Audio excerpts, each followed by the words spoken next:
So today we'll be dropping in on a regular. So brought Ahmed, who runs the iEra affiliated channel, Darwinian Delusions, to look at his video titled Qur'an versus Darwinism. How do Darwinists explain that this book is the most popular book in the world, the most influential book in the world, and in fact, the book which doesn't make sense from a Darwinian point of view? Now, the Qur'an is firstly undisputed in terms of being the most sociologically influential book of all time. This is not only attested by Muslim historians, people would say, well, of course they're gonna because they're Muslims, but also by non-Muslim historians. They understand that this book led to the change of the world global structure. It led to 20 terrestrial empires, and all across the world today we have people from as far as China all the way to West Africa who memorize this book, who learn this book, and who implement this book. Well, I dispute it and so do others. You assert this highly subjective claim as if it were a fact. It's not, and if you think it is and had a basis for said thoughts, then perhaps you should have included your source for said claim in the description of your video. Now, I don't deny that it's had an impact on society. I just question your assertion that it's the most influential book ever written. I need you to back that up with a little more than simply mentioning a few things Islam has had some degree of involvement in. I need a standardized model of measurement. But just taking a single feature, number of followers, how does this reflect said claim? Islam is not the largest religion in existence, nor has it ever been to my knowledge. But even if at one point it had been, then surely that would mean that the Quran has been pushed out by other religions more recently and is thus decreasing in influence, meaning that it's only a matter of time before it's superseded. But let's just say it was the most influential book to ever exist. Let's just give you that claim. First of all, influence does not necessitate good influence. I mean, sure, the 9/11 attacks and various wars throughout the Middle East are all important parts of global history, but I wouldn't call the Quran's roles in these events positive. Also, what on earth does this have to do with evolution via natural selection? The last I checked, a book is not a living organism, and therefore any statement that Darwin's theories fail to account for its existence are kind of redundant. Like, no shit. Neither do the laws of gravity, so what's your point exactly? Now, this book from a Darwinian point of view, how do you explain it? Because this book tells you the very purpose of your life is to worship the Creator. Now, worship is a very wide term. It means to know, to love, to obey, to submit to the Creator, and to single out all acts of obedience to Him alone. Now, if that's the idea, that you and your life is all about worshipping this Creator who is beyond us, who is beyond this physical reality, and that you put your hope and your trust and your fear and all of that into this Creator, then how is that explained from a point of view of survival and reproduction? Because it's the very opposite of survival and reproduction. Because if you are putting your hopes and your fears and your love in this Creator and for this Creator, then how are you going to function well compared to somebody who doesn't believe in this Creator? From a purely natural selection point of view, natural selection is a very prudent, very conservative force. The smallest benefit is rewarded and the smallest deficiency is severely punished. So that's what natural selection is about. There are also benign traits which have no intrinsic net gain or net loss value for the individual. Also, just because a trait offers some advantage in one situation does not then mean it's true for all situations. Our lungs, which help us breathe in the air, don't help us in the water, whilst gills do. Likewise, gills don't help fish breathe on land. Moving on to another example, sickle cell anemia comes with a whole host of problems, and yet in some situations, carrying the gene can be advantageous. Sickle cell heterozygotes, individuals who carry the genetic disease yet are not affected by it, since sickle cell disease requires 2 chromosomes, one from each parent, to be born with the disease.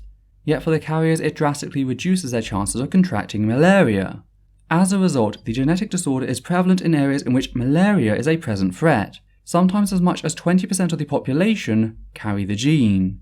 This of course increases the chances of children inheriting said gene from both parents and thus suffering sickle cell anemia, but it's advantageous for the heterozygotes.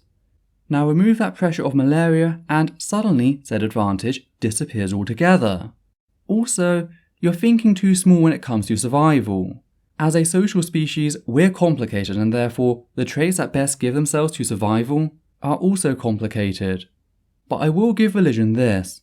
Nothing works quite like religion to unite people to slaughter neighbouring nations, to steal their resources and rape their women, both acts which are either permitted or even called for in the Qur'an. Hell, your prophet was a tyrant born from bloodstained conquest. Civility and peace lost out to religion and bloodshed.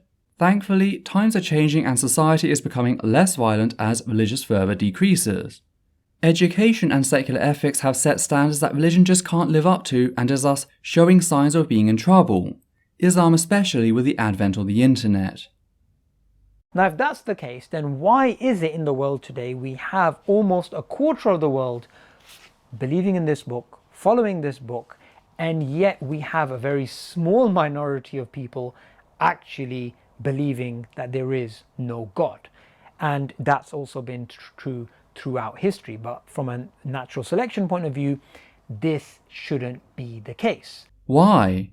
I'm pretty sure I just demonstrated how it makes perfect sense even if we treat ideologies as if they're evolved traits that are an inherent part of us. Fact is, I don't, and you have no evidence that they are. An idea, however, can be thought of like its own single-celled organism, reliant on a host.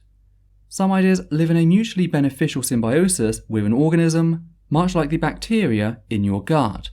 Others are completely benign, not doing much of anything, like many of the organisms which cover your skin. Then we have those which are parasitic, such as diseases. I see religion as the latter. Religion doesn't have to benefit society to permeate throughout it any more than a plague has to. All it has to do is be able to replicate itself from host to host. If the host suffers as a result, that doesn't matter so long as the idea replicates. If a disease or an idea becomes too harmful, however, overextending its potency beyond the host replacement rate, it risks wiping out its host and thus itself. But that doesn't always happen. Often an equilibrium is reached instead. Another thing that can happen is a species can start to become resistant to its effects. Whether by increasing natural immunity or inoculation, herd immunity can build over time. This seems to be happening to religion right now. Education, global connectivity, the free access of information is bolstering critical thought and herd immunity to unsubstantiated mysticism. People often know that I get religious ads pop up on my videos and I always tell them, great, wonderful. I create my work to help educate people on information out there so that they have a resistance to this very sort of thing. So said religious groups are wasting a lot of money advertising on my channel. But again, ideas including your religion are not inherent parts of our person and are thus not strictly related to evolution in any way. Sure, we can jerry-rig evolution to examine ideas as if it did, taking aboard the organic analogy, but it's not the same as actual evolutionary science, so you're still way off the mark and I'm just being very generous and humouring you for the sake of discourse. Now it makes more sense from the Islamic perspective that actually the reason why this book is popular, the reason why this book is the most influential book in the world, is because this book triggers and emotively impacts human beings because it is, after all, from the Creator. And what's powerful about the Qur'an when you compare it to any other philosophy is that although the Qur'an teaches you that there may be things which are good for you, which you actually like, the Qur'an also teaches you a lot of self-discipline. It teaches you it's not just about what you desire, it's not just about what you want. The Nike slogan, just do it. Islam is not about that. Islam is about submitting to the Creator, and whether that submission is in line with your desires or it's not, it doesn't actually matter. And the Qur'an's message is fundamentally about submission and about submitting your desires for this world and to focus on the hereafter. Now from a Darwinian point of view, it's the exact opposite we should expect, which is to just be impulsive and actually follow through with your desires, whether they're cardinal desires or other sort of desires, and that would make more sense. So this book alone is one objective fact which challenges the probabilistic, assumptions-based and disputable framework of Darwinian evolution. Why would evolution being true mean we should just expect ourselves to be impulsive? You've skipped several steps there. Restraint as a behavioural trait has clear advantages to a degree. We can look outside our species to see this in many animals that build larders for seasonal changes or have elongated parenting strategies. Then you ignore the fact that empathy evolved as a necessary component for our high cognition, allowing us to live in social groups where we could pass on knowledge and invention generation to generation. Without said ability, the first person to discover fire making would have taken said knowledge to the grave. Being social, which requires a degree of restraint, allowed for the accumulation of knowledge, which led to our species' success overall. Now sadly, that included as part of it the preservation of religious doctrine. Much in the same way that certain viruses hijack the body's immune system, religion used a very pinnacle of knowledge to spread fantasy as truth. Fact is, your religious doctrine is incredibly poor on every level. It's ethically vile, historically inept, and scientifically illiterate. It's just garbage, and thankfully, people are starting to wise up to that fact. And your sales pitch here is just a big flop. Why must you make video after video reliant on straw men and pure conjecture? The reason this book is so popular is because it uses certain emotional hooks that many people are susceptible to, and it uses those people to get rid of or silence those who aren't. If the Qur'an was as great as you like to pretend, why does it rely on violence to discourage criticism? Please just think about it. For once in your life.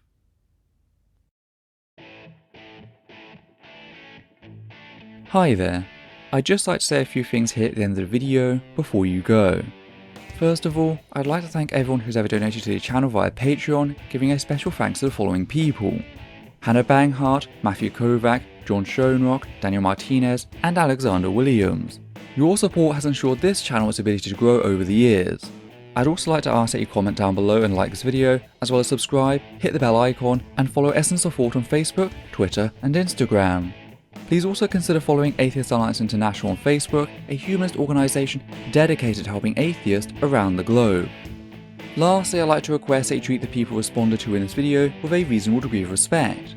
Whilst we understand that there are justifiable limits to said respect when tackling certain heavy topics, and anger can be a very genuine emotion in fighting injustice, any comments utilising language which insults others on the basis of perceived gender, sexuality, ethnicity or ability both mental and physical will be removed immediately, and the commenter may be blocked on the moderator's discretion. Let's work to keep this space one which upholds the values of humanism. Thank you.